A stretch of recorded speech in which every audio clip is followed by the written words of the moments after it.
Is Galbrena going to be a future-proof character? Let's talk about it. My name is Juice, and let's get into it. So, when it comes to a character being future-proof, there's a couple of different things that you can look at. How likely are they to get replaced in their specific role in a set amount of time? Do they add anything unique to the table that just can't really be replaced? Are they really versatile in terms of team options? And if they are they actually good in those team options? And of course, are they a good enough character to reasonably stay alive in the meta for a good amount of time?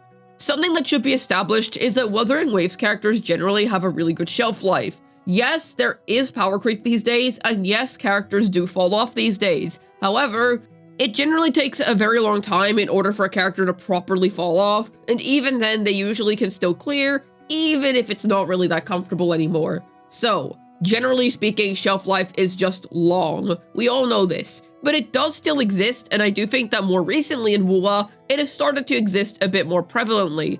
I personally think that Shangli Yao is a great example of this. Augusta's recent release, becoming the new best Electro DPS in the game, has kind of turned him into a fully redundant pull. Yes, you can still get him for whatever reason, I suppose, if you like him, if you still think his playstyle is cool, something along those lines, but meta-wise, there just isn't really a reason to invest into him anymore. So, I do think that there is something to say when it comes to shelf life. Now, when you take a look at a main DPS character, it's hard for them to be truly future-proof because they are the most commonly power-crept class of characters. Generally, whenever you add a support for a certain archetype, they are going to remain as that support for that particular archetype for a very long time. Case in point, think about it like this. We're not going to get another Glacio skill buffer other than Juja for ages. I genuinely don't know if we're ever going to get another one because that is such a specific niche. She fills such a particular role for such a particular class of character, and she only really supports Carlotta at the minute. I mean, sure, Ling Yang too, but does he really exist as a unit, to be honest? But anyways, you get the point. When a support is added to a certain archetype, they're going to stay relevant there for a very long time. For example, we're also probably not going to get a replacement for Yuno for a very long time, because she perfectly covers the heavy attack archetype, and she's going to be perfect for heavy attack characters for a very long time to come. Galbrena ends up being in an interesting position when it comes to her future-proofness, because like I said, DPSs generally just last for a long time, but how long is Galbrena going to last, especially considering her own unique qualities? Let's consider this. She's a fusion character, we already have a crud ton of those, but does that necessarily make her shelf life worse? I wouldn't actually say so. I mean, I think it puts her pull value into question for people that already have triple fusion, sure, but does it ruin her shelf life by any means? No, not in my opinion. I actually think that if anything, it contributes to it, because it means that she has more teammates that she can use in the long run, and there are more options that you're able to invest into in the long run. And anytime we get a new fusion character, because generally they end up being quite flexible, then there is a chance that they work with Galbrena. Now, with that being said, they could start to take a different direction and start making more hypercarry based fusions, and then that's just not going to be true. However, the potential is always there. Even so, I don't expect Galbrena to be a character that's going to get a ton of new teammates in the future. I think that after 2.7, she's basically going to have access to her most complete teams, those being Choyuan teams and also fusion teams, where you use some of the fusion 5-stars with her. She's also likely to be good with Mortefi because he's able to provide heavy percent and fusion percent. And while there's no echo-based abilities in his kit, I'm sure that he's still going to be able to do well with Galbrena. But what other good qualities would end up making Galbrena a good long-term investment? Well, I'd say one thing to consider is that because she's a 2.x DPS, it is only natural that she's going to end up performing quite well. Basically, every DPS released in this current patch cycle has been very strong in one way or another, and their damage is always never disappointed. So if that's something that you're worried about, I would not be worried about that. It is very likely that her damage is going to hold up for a hot minute. Consider how long it took for the 1.x DPSs to start feeling not that good, and even then, they can all still clear the new TOA floors, provided that you have enough investment. And I'm not even talking sequences, I just mean good teammates and having their signature weapons. In terms of Galbrena's actual kit itself, I'm actually not sure whether they're going to focus more on echo characters, because if they do, then I do think there is potential for her to get an upscale down the line.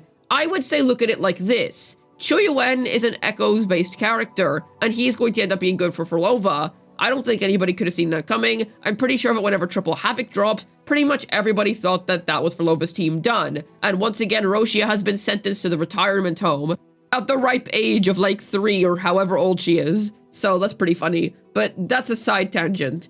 Right now, the main point is that if Kuro continues to focus on echo buffers and make some more generalist echo buffers, then perhaps Galbrena could actually get an upscale down the line. I don't think Choyuwen is going to be replaced for her, but I need you to consider this. The third slot can always be replaced, and they can make some kind of echo-based third slot teammate. I wouldn't actually put this past them. Consider how triple teams generally have a very seamless third slot that's able to really benefit the rest of a team's core and generally creates a very seamless rotation. I can see that happening for Galbrena too, if they decide to make something like that for her. Consider that Frolova also has a really effective third slot teammate in Choyuwen, so that is also an available avenue for them to take. Whether they're going to take it or not, only time is going to tell. They didn't really front-load the negative status characters like I initially thought they would. I personally thought that basically every release in 2.x was going to have something to do with negative statuses, but it seems like they're rolling them out over a longer period of time. We've only got the complete Erosion team and the complete Spectral Frazzle team at this point.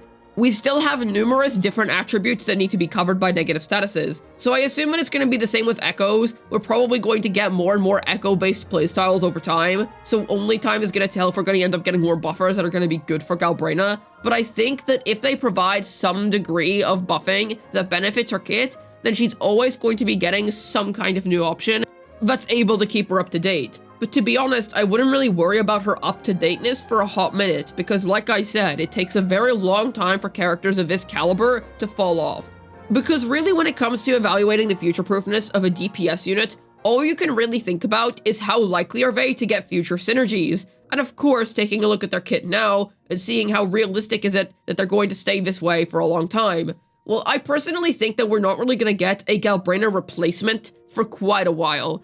A fusion hypercarry like Galbrena just doesn't really have a reason to be replaced, especially when we have so many fusion 5-stars in the game right now. You're so spoiled for choice, it would be ridiculous of them to keep focusing in on this. We have numerous choices at this point, and there is no point in making somebody else like Galbrena. Yes, she is a bit more of a focused hypercarry, considering she does work around echo skill damage, but I still think that she is going to generally be the regular hypercarry, so to speak, for the fusion element. So I don't think you have to worry about her being power crept in that role for a long time. Generally, characters stay relevant in their main role for ages. Consider that Shangli Yao was the best electric DPS until 2.6. It took ages for us to get a brand new electro DPS that was actually good.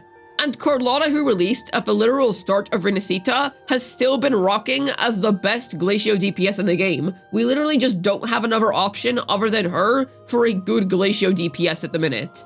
So if you ask me, I would say that Galbrena ends up being naturally quite future-proof, but I think that's more part and due to the fact that the game is just generally very well balanced. It is very rare that we get a character that just isn't that well made or well balanced, and most DPS characters are generally made in a way where they can last you for quite a long time. And any slight modicum of extra investment that you put into them just completely solidifies their position on your account, even if it's just an S1, because those recently have honestly been quite good.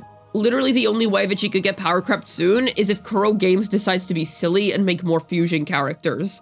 Like, that is all they can really do in order to get rid of her super quickly, if for whatever reason they wanted to do that. And I'm gonna be honest with you, I don't think they have a reason to do that. If you ask me, she's going to be relevant in the meta for quite some time. I would say that this matter is separate from whether she's actually worth getting or not, depending on your account setup. And I honestly do think that she's going to be worth it in numerous different instances, just as many instances in which she might not be. And to be honest, you could invest into basically anyone in this game and consider it to be a safe investment. Obviously, it's better if you invest into the newer DPSs, but generally speaking, anybody is able to get by just fine if you're willing to put in the time, efforts, and perhaps even resources.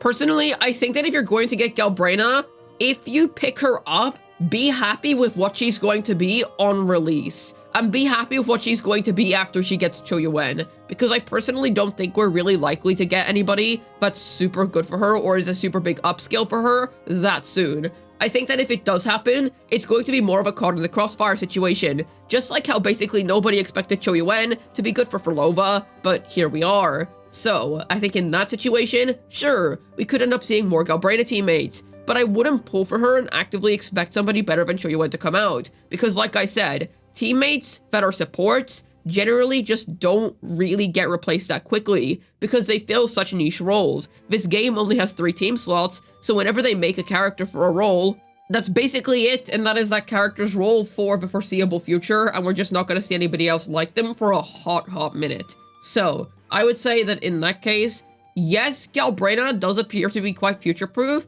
but more so by virtue of how Wuthering Waves is structured. I think her own kit isn't anything remarkable, and she doesn't really offer many openings to provide herself more of an opportunity to get buffed up in the future. However, if Wuthering Waves chooses to focus on aspects of her kit more, then yes, I do think she could be caught in the crossfire. Hopefully this video was able to tell you whether Galbrena is future-proof or not. This has been Deuce, signing out. And no matter how much time passes, she'll always be cool.